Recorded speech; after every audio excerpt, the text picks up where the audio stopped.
Stocks में हमने देखी है थोड़ी सी पिछले 3-4 दिन में तेज़ी। श्रीराम ट्रांसपोर्ट में अच्छा खासा मूव कल देखा था हमने, आज चोला में ये मूव आ रहा है, तो 2% का मूव इस समय चोला में आता हुआ। मानस, BTST या STBT? तो देखिए BTST एक ट्रेड लेना चाहिए और एस्ट्रल पे ध्यान देना है, क्योंकि एस्ट्रल में पिछले करीब 15 दिनों से हम कंसोलिडेशन देख रहे हैं। स्टॉक बेस बनाने की कोशिश कर रहा था 1860-65 के आसपास। फाइनली आज एक पहला साइन देखने को मिला है, क्योंकि 1920 के लेवल्स ब्रेक हुए हैं, वहां पर वॉल्यूम देखने को मिले हैं। तो एस्ट्रल में खरीदारी करने की राय रहेगी। 1899 के स्टॉप लॉस से खरीदारी करिए 1970 के टारगेट के लिए। ओके, तो 1970 का टारगेट। एस्ट्रल का जिक्र एक बार फिर होता हुआ, काफी दिनों बाद दरअसल स्टॉक की चर्चा हुई है, स्टॉक में एक्शन लौटता हुआ दिखाई दिया है। सुदीप, आपका ट्रेड? जी अर्षदा जी, मेरा ट्रेड होगा हिंडाल्को पे BTST। मेटल इंडेक्स में हम देख ही रहे कि इतनी तेजी है और एक ब्रेकआउट भी है, और मेटल इंडेक्स आने वाले कुछ 2-3 सेशन में मुझे लग रहा है 6800 6900 तक भी जा सकता है। तो इसमें ट्रेड होगा BTST के लिए हिंडाल्को में हमने देखा ये दूसरी बार मई 2022 के बाद 200 डेमा के ऊपर सस्टेन कर रहा है। आज स्टॉक 7 महीने के हाईएस्ट लेवल पे है और मेजर मूविंग एवरेजेस के ऊपर ट्रेड कर रहा है। और शॉर्ट टर्म अगर टाइम फ्रेम देखें तो पिछले कुछ दिनों में इसने डबल बॉटम ब्रेकआउट दिया है। तो आज जो हिसाब से ट्रेंड और जो हिसाब से स्टॉक में मोमेंटम है, मुझे लग रहा है ये आने वाले दिनों में आज और कल तक 456 के स्टॉप लॉस के साथ 470 472 के टारगेट्स इसमें आ सकते हो ऊपर के साइड।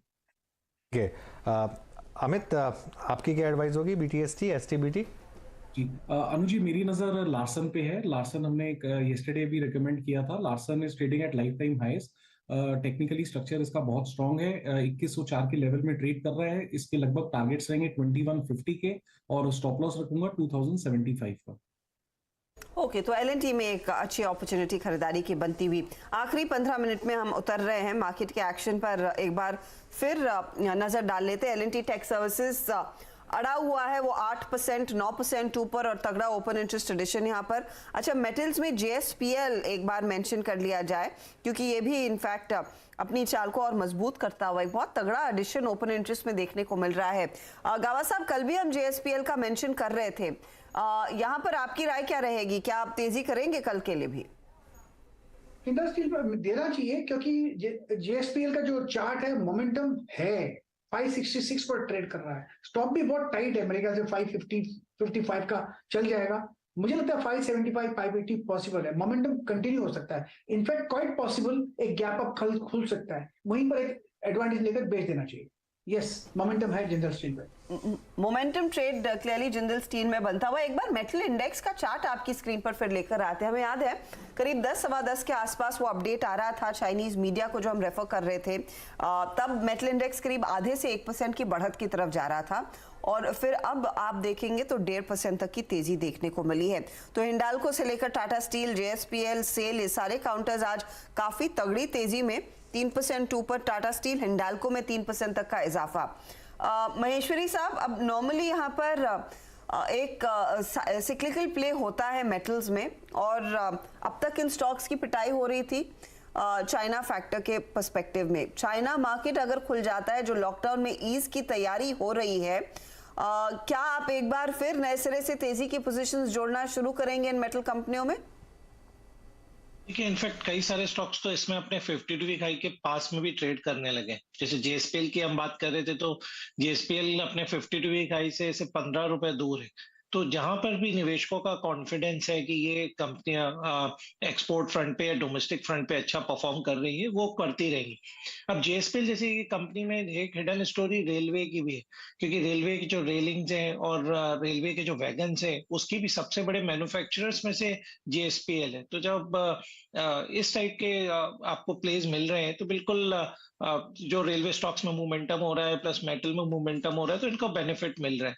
ऐसे ही वेदांता, हिंडाल्को, हमने सभी तरफ इन स्टॉक्स में, चूंकि अब थोड़े से अंडर ओन रहे हैं इन निवेशकों ने, काफी इस स्टॉक में अप्रैल में जब हाई बने थे उसके बाद सेलिंग किया था, तो अब इन सारे स्टॉक्स में बाइंग देखने को मिल रहा है, और China factor icing on the cake है।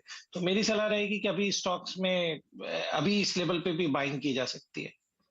भी बाइंग का मौका यहाँ पर क्लियरली बनता हुआ, क्योंकि अब वो स्टोरी इनके फेवर में जा रही है, अपॉर्चुनिटी है मेटल्स में तेजी की पोजीशंस जोड़ने की। इंडेक्स आपकी स्क्रीन पर एक बार फिर लेकर आते हैं 18,819 के लेवल्स पर आपको दिखाई देगा निफ्टी। निफ्टी बैंक में थोड़ी सी वॉलेटिलिटी देखने को मिली है, लेकिन याद रखिएगा आज वो वीकली एक्सपायरी का दिन भी था, तो नॉर्मली वीकली एक्सपायरी के दिन वॉलेटिलिटी देखने को मिलती है। हालांकि मिड कैप्स पूरे फॉर्म में 18,800 के ऊपर क्लोज, तो फिर अनुज पॉजिटिव ही माना जाए? नहीं, क्लोज तो पॉजिटिव है, इसमें कोई डाउट नहीं है हर्षिता। और देखिए आज की सबसे बड़ी जो हेडलाइन है वो है मिड कैप इंडेक्स, क्योंकि कल थोड़ा सा मिड कैप इंडेक्स ने डरा दिया था आपको। कल लग रहा था कि वो जो रैली स्टार्ट हुई थी वो शायद फिजल आउट हो गई है, ऐसा नहीं है। देखिए हर्षिता, ये हो सकता है कि मार्केट अब एक बार 19,000 के पास जाए तो थोड़ा कंसोलिडेट करे, इस तरह के आपको 3-4 सेशन दिखा दे।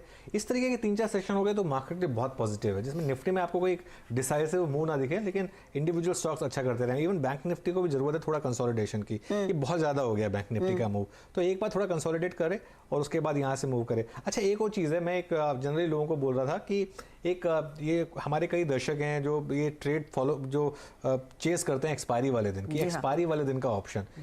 देखिए वो मोस्ट 95% केसेस में वो ऑप्शन जीरो हो जाते हैं, वो सिर्फ 5% टाइम चलते हैं, तो वो आपका रिस्क रिवॉर्ड आपको उस हिसाब से देखना है कि 20 टाइम्स हो तभी लें, वरना ओवर 12 मंथ पीरियड आप नोटिस करेंगे कि वो सारे के सारे ऑप्शंस मोस्टली जीरो होते हैं। जैसे लास्ट थर्सडे को हमने वो एक ऑप्शन पकड़ा था, वो जबरदस्त भागा था, पर वो तो फिर मंथली एक्सपायरी वाला दिन भी था। हाँ, वो मंथली था, लेकिन वो मतलब वीकली में भी मिल जाता है कई बार। कल जैसे कल मिल गया था, जैसे वो हो जाता है, लेकिन अदरवाइज अगले वीक के या फिर मंथली के जो ऑप्शंस होते हैं उन पे फोकस करना बेटर है। लेकिन मेरे लिए आज की जो हाईलाइट है हर्षिता, वो है मिड कैप इंडेक्स का ये बेहतरीन आउट परफॉर्मेंस।